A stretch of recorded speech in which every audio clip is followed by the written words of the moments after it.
My name is James Williams Jr. This is coming for episode number 2. This is going to be at least a 2 or 3 part of video. Alright, first, for Destination America, if you guys could just give me a job doing what I watch on your show all the time, that would be great. First, let me apologize because a lot of my videos have foul language, and I generally only swear when I'm pissed off. Unfortunately, most of the time, I kind of stay pissed off all the time because people do a lot of really stupid stuff, which really just adds to my anxiety problem. Now, I'm going to show you guys something, and we're going to talk about these things here. This here, they've been showing footages of Bigfoot, and you know, Destination America has things on Bigfoot and UFOs, and ignore the Captain America shield, and everything like that. You know, I'm not one to pass judgment. Yeah.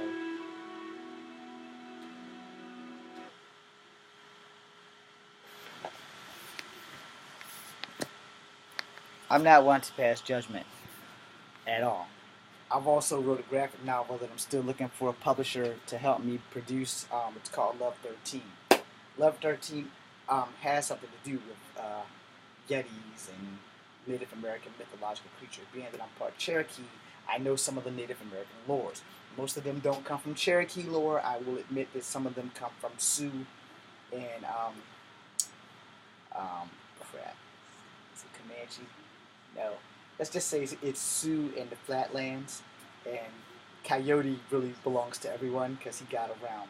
So I want to talk to you guys about Bigfoot, UFOs, and ghosts, goblins, trolls, fairies, and yes, I said fairies, and yes, I do believe in them. But I also believe that there is a reason for everything, and there is a reason that there are things we shouldn't really mess with.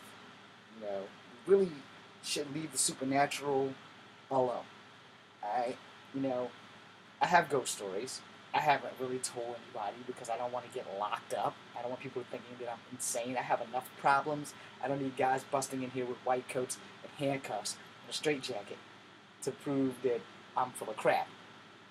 Everybody has their own experiences, and somewhere down the line, someone has or knows someone that has had a supernatural or paranormal experience. I have had and I have known people who have had supernatural and paranormal experiences. I have never encountered a Bigfoot, and I have never seen an alien.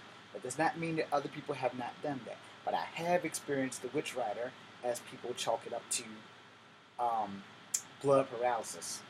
Well, I think if your blood stops moving, that you probably would die. So I don't think blood paralysis is a legal term that we should be using for this witch rider thing.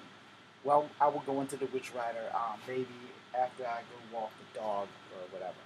So let's get into Bigfoot first. All right, there's two sides to every coin, and if you don't know that, technically there's three sides. You have this side, that's the heads, and you have tails, and then you have the truth. Alright? Now the reason why I say you have the truth is because every myth and legend has some truth to it. Except maybe in the case of possibly unicorns. But then again, you don't know because there is a veil in which some things can pierce through the veil for certain amounts of time.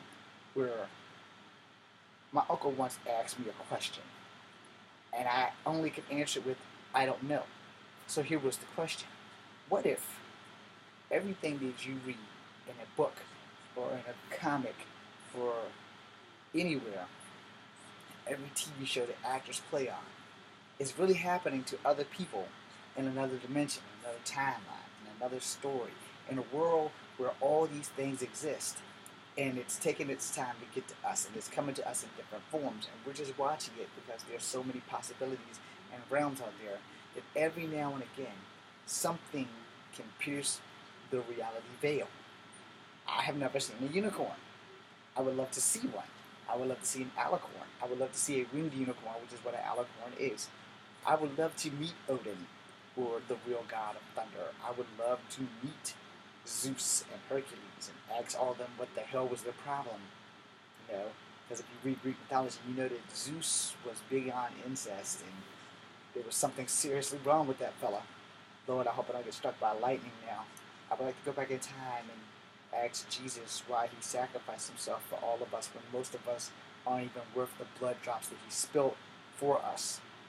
You know, those are admirable questions. But I jumped off track. So now let me get back on track. Bigfoot, the Yeti, Sasquatch, Skank Ape, the Abominable Snowman. All of these creatures are one in the same species. Oh yeah, they're passing them off now as Gigantopithecus. So let me drop this knowledge on you. At one time, because I've heard this also on Destination America, but I've also heard this amongst other people. In the beginning, before the man of pale face color discovered America, there were warring tribes of Native Americans, and there were warring tribes of Native Americans versus Yetis. Trades were made and things like that. I don't know how much truth of that is, because it's often said that legends have truth to them, and some legends can't really be proven. They're still looking for Atlantis, I believe, and when the movie came out, they said that Atlantis was Cuba. Okay, say what you will, it's your opinion, and you can have it. I don't know if Atlantis was Cuba because technically Atlantis was supposed to be in the center of the Atlantic Ocean, and Cuba is not in the center of the Atlantic Ocean. But it is what it is, and that's that. And when we go to Bigfoot, initially some tribes believed that Bigfoot were their guardians. Henceforth, the 13 colonies missing without a trace of anyone's bodies or bloods or footprints or anything. There's no telling what happened to them. Some people believe alien abduction.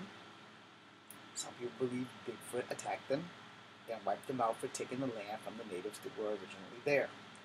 Now, the truth of the matter is, we don't know what happened. We will never know what happened. I used to watch The Outer Limits, and Outer Limits kind of did a story like that, where aliens came and just took out the 13th colony and nobody ever noticed what happened to them. And the descendants of the 13th colony didn't even know what time period it was, just knew that it kept going on and on and on. And then they found out that they were abducted by aliens. There's also a movie like that called Wicked City, but it had nothing to do with 13 colonies. It was just, apparently these humans were taken by aliens long, long before their time, and they were experimented on by these 5 bald guys in trench coats. Good movie. They should make a reboot. Anyway, we're not here to talk about that. We're here to talk about Bigfoot, the Yeti, the Sasquatch, the Abominable Snowman, the Hairy Mountain Man, the Skank Ape. We don't have a body. So there's a lot of skeptics out there who don't believe that these things exist. There are a lot of people who want their 15 minutes of fame, so they come up with these elaborate stories of Bigfoot.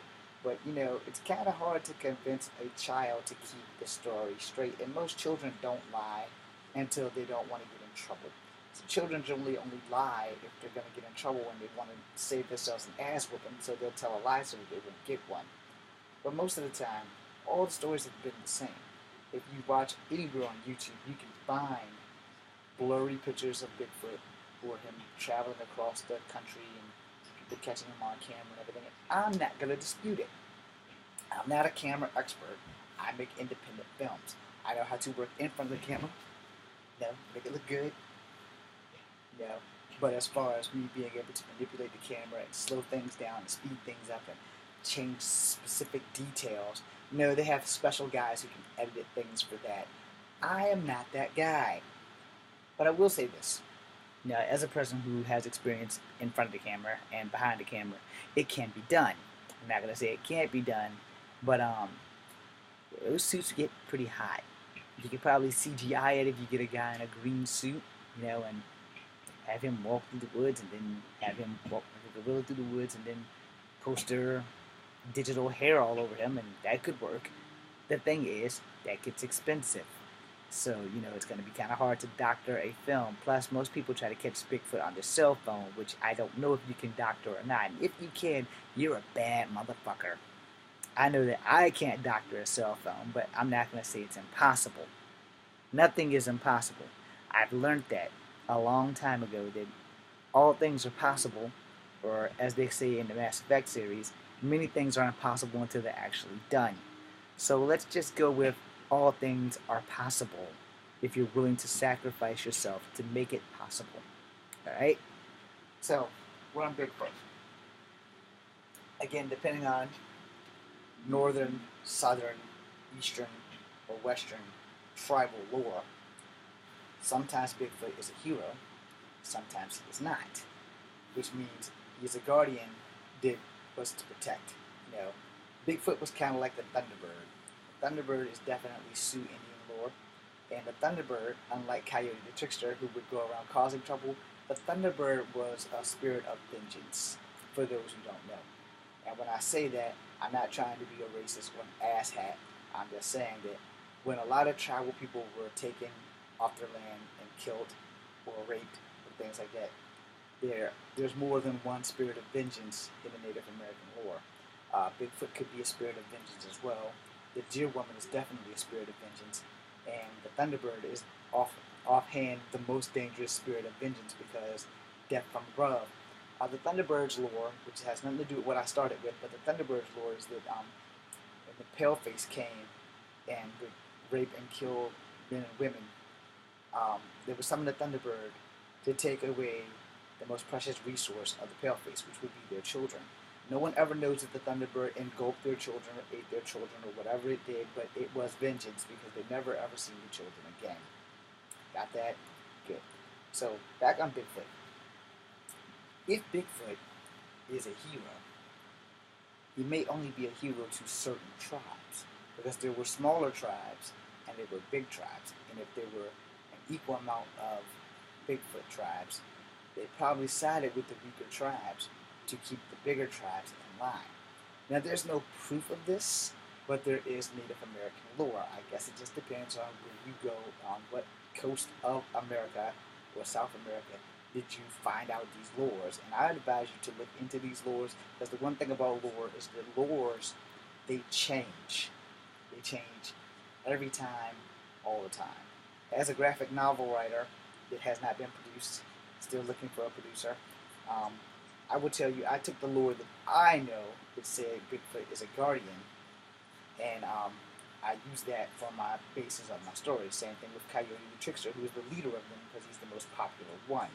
Bigfoot has lived a lot of his life trying to be incognito or not noticed, because once people started noticing him, as you can see, the world has become a Bigfoot fiasco of, I have to find him, we have to prove that he exists, we have to either kill him or capture him. I don't think either one of those are going to be a good idea, but I'm not the idiot out there trying to hunt him down. I would advise this, for those who have been blessed enough or cursed enough to see Bigfoot, you should probably take that as a warning that either it was meant for you to see him, and it was meant for you to keep it a secret, and that's what you should do. I'm actually going to have to make more than 3 videos about this, but when it comes down to Bigfoot, to be honest, most wildlife creatures are more afraid of us than we are of them. But the human drive to find this automaton is outstanding. There are shows coming on now called Killing Bigfoot. They just got another season. I hope my 4 guys from West Virginia come back. I don't know what happened to the guys in Alaska. I do love Destination America. And the shows that are out there stalking this automaton, this creature, this person of myth and legend, they got good ratings, and they got people like me and other people out there who are skeptics who just watch it for the sake of watching it, because they're hoping that one day soon we discover a Bigfoot. So you have to ask yourself in this 15 minutes of this first video, what will you do when you find him? What will you do if you can't catch him? And the last thing that I got from a movie, I believe it was the Terminator 2 Judgment Day, there is no fate for what we create. If you capture this monster and you can't control him, and if they outnumber us by the slightest amount of people do you not think of the Armageddon that you're going to unleash on us? I'm James Williams Jr. This is 15 minutes and 10 seconds of your life that you can't get back. Part 1 of this mythical Bigfoot lore stuff. I'll give it a real title. This isn't it, but be seeing you.